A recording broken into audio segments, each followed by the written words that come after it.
Hey, what's up everybody? It's your old pal J-Gun, and tonight in the PTU we have Crusader's new starter ship, the Crusader Intrepid. We've all been kind of hyped about this little ship since we got kind of some sneak peeks of it at CitizenCon. It's a beautiful ship.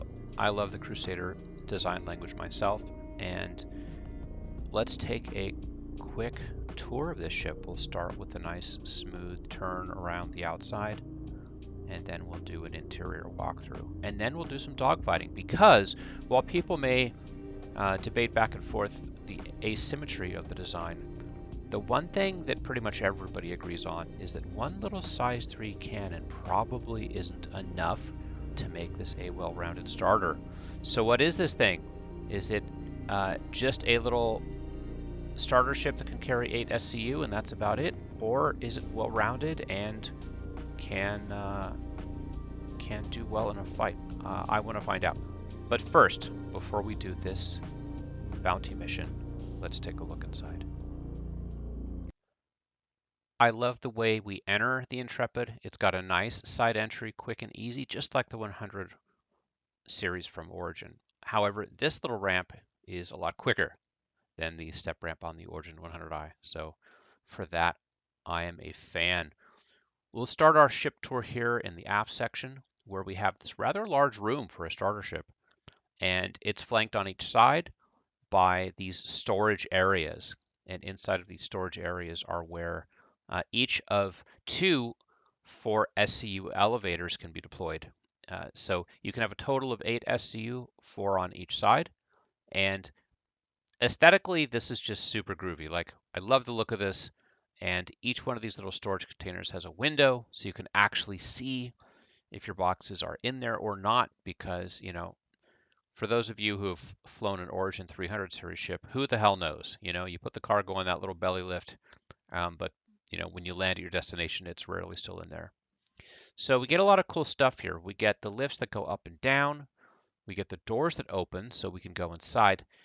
I don't know why we need the doors, because typically cargo is loaded from the outside and it'll be unloaded from the outside. So access from the inside seems a little weird to me, but it's cool that they offer it. And I really like the actual handle on the inside, which kind of creates some interesting gameplay. You might get some stowaways there on your lift if you're not careful.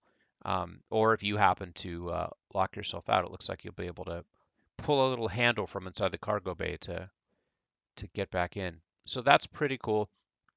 Maybe there's a use case for internal access if you're carrying a 2 SCU crate with you, like I sometimes do when doing bunkers, and you can just have the ultimate loot chest with you here in your ship. So regardless, you'll find something to put in there, and you and your friends will have fun opening and closing the doors just to make sure your precious cargo is in fact still there and hasn't been sucked out into the void. This ship does have all size 1 components. We can access most of the common ones here in the back. These are the ones that we typically replace with the Vehicle Equipment Manager, like our coolers and shields and power plants. We have an engineering terminal here. I don't know if engineering gameplay makes sense in a little starter ship, because typically with ships this small, you're either alive or you're dead. There's really no in between. There's not a lot of time to go back and fix things. But we'll see how that pans out. So let's go ahead and from the back, move forward in the ship and see what we have. This is a little bit more spacious than most starter ships, and it has this central corridor, which is nice. And off to the right, we have our first room, which is the habitation. And I love these hallways. I don't know why. It's kind of stupid, but they remind me of the Millennium Falcon. I think mainly just because the dim lighting and the kind of off-white color. But I love what SIG is doing with hallways these days, and they just have a certain vibe to them that I like. I apologize for the really bad camera work here. I was trying to get a wider field of view and ended up having all sorts of problems because there's not a lot of headroom in this little starter. In the hab off on this side here, we have our little nook where we can sit down and eat. And it's got 2 cup holders, which is nice if we need to start our day off with some tea or a giant 32-ounce Frappuccino. We have the toilet in the bathroom, and then here on the other side we have a little rack to store things, some gun racks, our bed, and an overhead storage unit. The overhead storage unit has 1,500 kilo micro SCUs. Come on, SIG. I don't know why you have to make it that confusing, but the internal storage is rated in micro SCUs, but then the capacity is rated in K.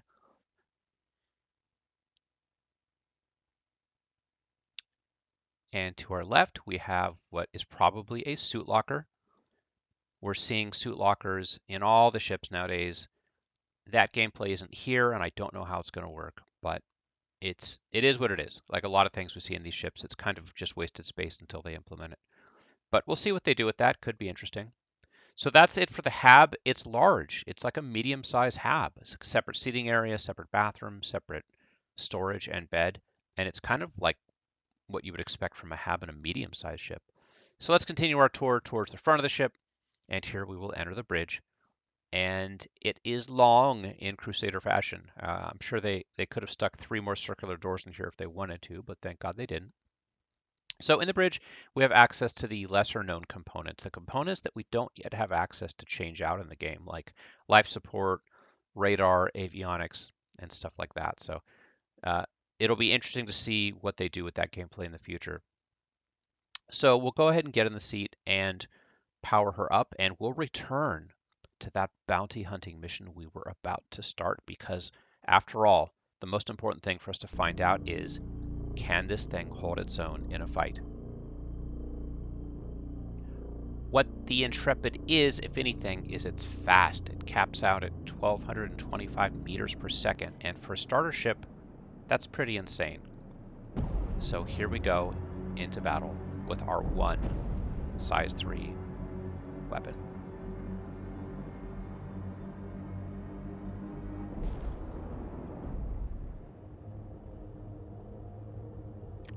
I like to be even level with my targets.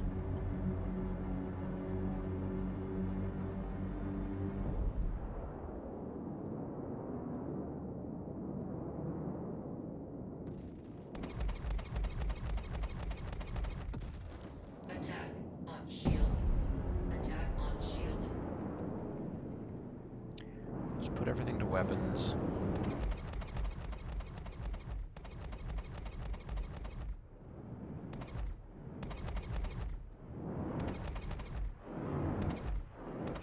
I feel like I'm firing one of those fully automatic rubber band guns. I don't ever use lead pip, so forgive me. I'm always on lag pip. And the other problem is this capacitor is garbage. Like, I think adding insult to injury is not only that it only has one size 3 gun, but that you only get a few shots and then it just stops.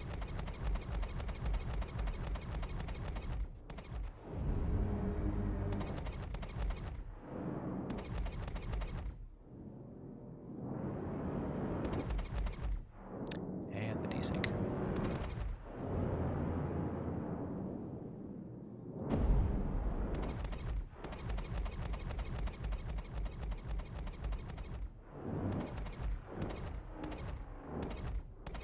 Attack on shields. I am no ace pilot by any means, but my god, this is going to take a long time.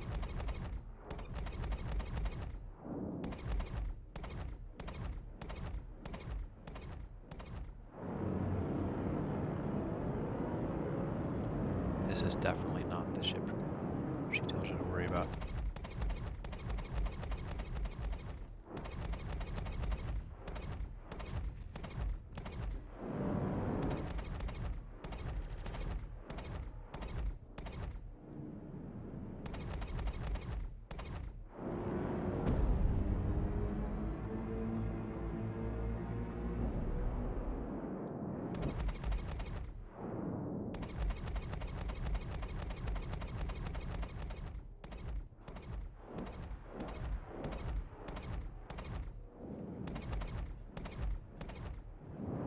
And I've got everything to weapons, by the way. All ship energy is to weapons. Attack on shields.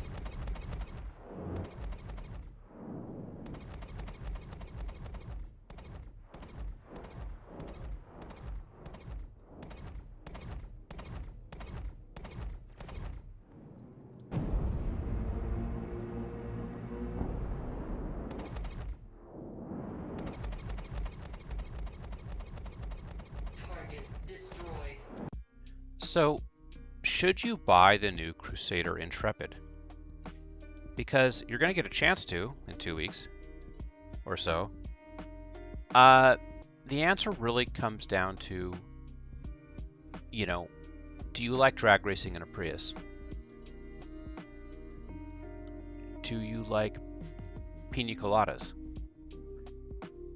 I don't know. Uh, it's an interesting ship. I think it's pretty. I love that it's got a huge interior. I personally do like the exterior aesthetic, but the problem with this ship is it can't kill anything. I mean, it just can't. It took me 3 or 4 minutes just to kill a little Mustang. So I don't know. I almost feel like you should save your money and instead buy like two Pisces or something. I think there are better. I think there are better options because if you're a hauler and you want to do hauling quests, you're gonna take like a Cutlass or a Freelancer. You're not gonna take an Intrepid. And if you want a starter ship that can do it all, you probably want a Titan Avenger. Uh, sorry, an Avenger Titan because that has bed log out. That can carry some cargo. And that is a great fighter. That'll get you all the way up to high risk targets. So, should you buy this ship? No, you shouldn't. But is it cute and is it fun? Yeah. And if you win one in a raffle or something, you should be not upset. So, I think that's my initial take. Maybe they'll buff up that hard point, or maybe God knows they'll add a second one. But as is, um, this is just kind of a little flat white cookie with some storage and a really nice hab unit. That's it. Hope you liked what you saw, and if any of this is useful, feel free to subscribe, and I will continue to make more useless videos just like this one. Thank you. Oh, also, if you decide to join this train wreck of a video game, and you shouldn't, this is definitely the video game your mom would not like you playing. But if you decide to join this train wreck, click the link in the description, and you'll get 5,000 extra space bucks when signing up, and potentially even more. Frequently throughout the year, they run promotions where you get like an extra free ship or something. So keep an eye on it. You'll definitely get some good stuff.